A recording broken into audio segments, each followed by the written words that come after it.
샬롬, 샬롬, 샬롬. 사랑하는 청파동 교회 교우 여러분, 지난밤 평안하셨습니까? 오늘은 2025년 6월 25일 수요일입니다. 6.25 전쟁 발발 75주년입니다. 하나님께서 우리 대한민국의 안보와 국방을 보다 더 안전하게 지켜주시기를 간절히 소망합니다. 장마가 시작되었는데요. 항상 건강에 유의하시기 바랍니다. 하나님께서 오늘 우리에게 주시는 말씀은 시편 79편 1절부터 13절까지입니다. 오늘의 시편은 하나님을 부르는 것으로 시작합니다. 하나님이여. 얼마나 다급했으면 처음부터 하나님의 이름을 간절히 부르짖을까요?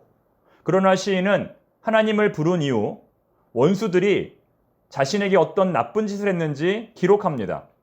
대체 원수들은 시인에게 어떤 나쁜 짓을 벌인 것일까요? 본문 1절부터 3절의 내용을 잠시 들어보시기 바랍니다.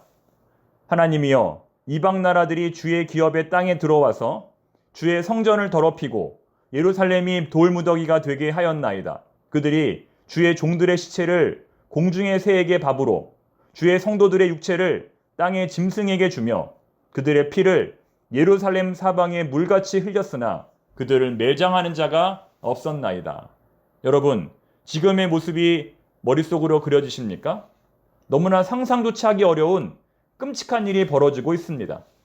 주의 성전이 무너지고 예루살렘이 돌무더기가 되고 제사장들은 새의 밥이 되고 백성들은 짐승의 밥이 되고 있습니다.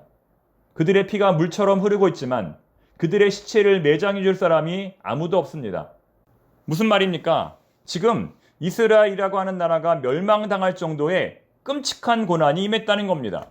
특히 성전이 무너졌다는 표현은 오늘의 상황이 얼마나 심각한지를 보여줍니다. 이스라엘에게 성전은 전부이지요. 우주의 중심은 지구이고 지구의 중심은 이스라엘이고 이스라엘의 중심은 성전이라고 믿는 사람들이 바로 이스라엘 사람들입니다. 그런데 그 중요한 성전이 무너진 것입니다. 우리가 얼마 전에 살펴보았던 시편 74편도 같은 내용이었죠. 오늘의 본문 79편도 성전 파괴와 관련되어 있다는 겁니다. 성전 파괴는 역사적으로 두 번 있었습니다. 기원전 587년과 기원 후 70년. 아마도 본문의 내용은 그 전자, 기원전 587년 바벨론의 느부갓네살 왕에 의해 예루살렘 성전이 파괴된 사건을 배경으로 쓰여진 것 같습니다. 또한 3절에 나오는 것처럼 죽은 사람의 시체가 수습되지 못하고 있다는 것은 현재 이스라엘의 상황이 얼마나 절망스러운지를 보여줍니다. 살아남은 사람보다 죽은 사람이 훨씬 더 많다는 겁니다. 결국은 거룩한 도시 예루살렘이 산자의 도시가 아닌 죽은 자의 도시가 되었음을 말해주는 겁니다. 그러나 이것으로 이스라엘의 모든 고난이 끝난 것이 아닙니다. 지금부터가 시작입니다.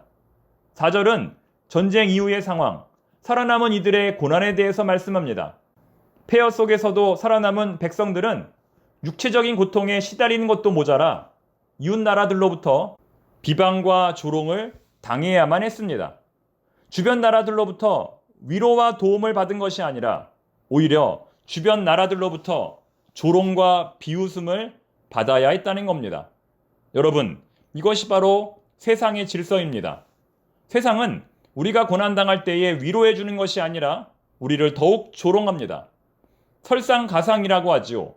엎친 데 덮친 격으로 어려움을 당할 때 더 힘들게 하는 존재가 바로 이 세상입니다.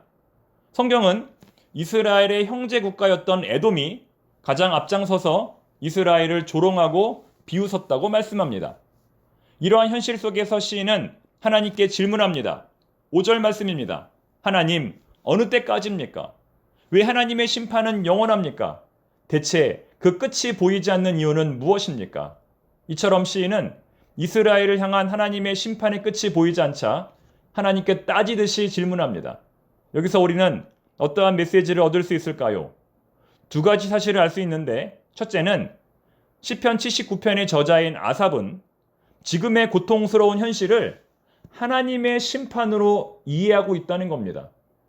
운이 나빠서 이스라엘이 봉변을 당하고 있는 것이 아니라 국제 정세를 따라서 어쩔 수 없이 이런 상황을 맞이한 것이 아니라 이 모든 것이 우상 숭배를 하며 하나님께 죄를 지었던 이스라엘에 대한 하나님의 심판으로 보고 있는 것입니다. 모든 주권이 하나님께 있음을 고백하고 있는 것입니다. 두 번째는 하나님의 심판, 하나님의 진노하심이 영원하지 않다는 것을 시인이 알고 있다는 것입니다. 출애굽기 34장 6절 여호와께서 그의 앞으로 지나시며 선포하시되 여호와라 여호와라 자비롭고 은혜롭고 노하기를 더디하고 인자와 진실이 많은 하나님이시라. 민수기 14장 18절 여호와는 노하기를 더디하시고 인자가 많아 죄악과 허물을 사하시나 형벌 받을 자는 결탄코 사하지 아니하시고 아버지의 죄악을 자식에게 갚아 3, 4대까지 이르게 하리라 하셨나이다. 외에도 시편 86편 15절, 103편 8절, 145편 8절, 요나 4장 2절 등 수많은 성경의 말씀에 통하여 하나님의 진노가 영원하지 않다는 사실을 시인이 알고 있었다는 겁니다. 마치 사랑으로 매를 때리는 아버지의 눈에서 사랑의 마음을 읽어낸 아들처럼 시인은 고난 중에서도 하나님을 신뢰하고 있다는 것입니다. 여러분, 이것이 바로 우리가 고난 당할 때의 자세입니다. 고난 당할 때에 내가 왜 고난을 당해야 하지? 대체 나의 잘못이 무엇이지 하며 하나님을 원망하고 따질 것이 아니라 겸손히 하나님께 엎드려야 한다는 겁니다. 하나님이 원하시는 것은 우리가 하나님께 엎드리는 것입니다. 또한 우리는 하나님의 심판이 영원하지 않을 것을 알고 하나님을 끝까지 신뢰해야 합니다. 그럴 때에 우리에게 소망이 있습니다. 이어지는 6절부터 12절까지의 말씀은 하나님을 향한 시인의 간구입니다. 세 가지를 간구하는데요. 첫 번째로 시인은 이스라엘 백성들을 향한 하나님의 진노를 그치고 대신 그것을 이방 민족에게 쏟으시라고 간청합니다. 그 이유는 저들이 하나님의 백성들을 짓밟고 그 거처를 파괴했기 때문입니다.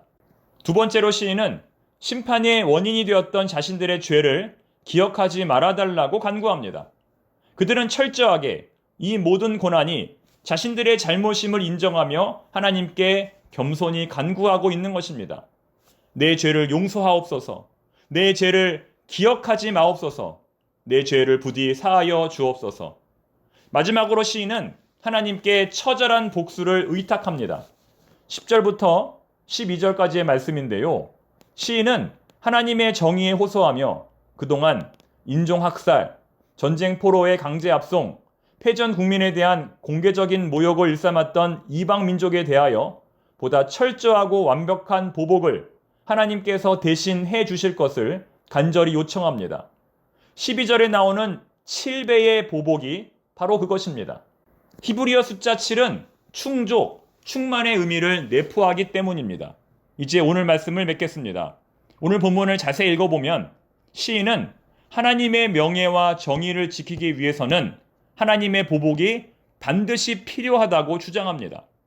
이스라엘 백성들이 비록 죄의 대가로 심판을 받게 되었지만 궁극적으로는 이스라엘 백성들이 회복되고 저 이방인들이 멸망을 당해야만 하나님의 명예가 회복되고 하나님의 이름이 영광스럽게 될 수 있다고 주장합니다.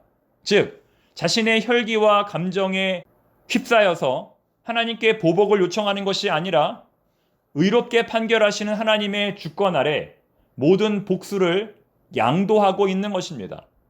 사랑하는 교우 여러분, 보복은 사람에게 속한 것이 아닙니다. 오직 하나님께 달려 있습니다. 그렇기 때문에 우리는 아무리 억울하고 비참한 상황 가운데 있더라도 하나님께 모든 보복을 맡겨드려야 하는 것입니다. 사랑하는 청파동의 모든 교우 여러분, 하나님께서 반드시 갚아주실 것입니다. 머리털 하나까지 세시는 하나님께서 냉수 한 그릇의 섬김도 기억하시는 하나님께서 우리를 가장 공평하고 의로운 길로 인도하실 것입니다. 기도하겠습니다. 하나님 아버지, 하나님께 모든 보복을 맡겨드립니다. 나의 억울함을 하나님께서 대신 풀어주실 것을 믿고 나아갑니다. 예수님께서 십자가에서 침묵하신 것처럼 저희들도 침묵하겠습니다. 겸손히 하나님께 엎드리는 주의 성도들이 되게 하여 주옵소서. 예수님의 이름으로 기도드립니다. 아멘.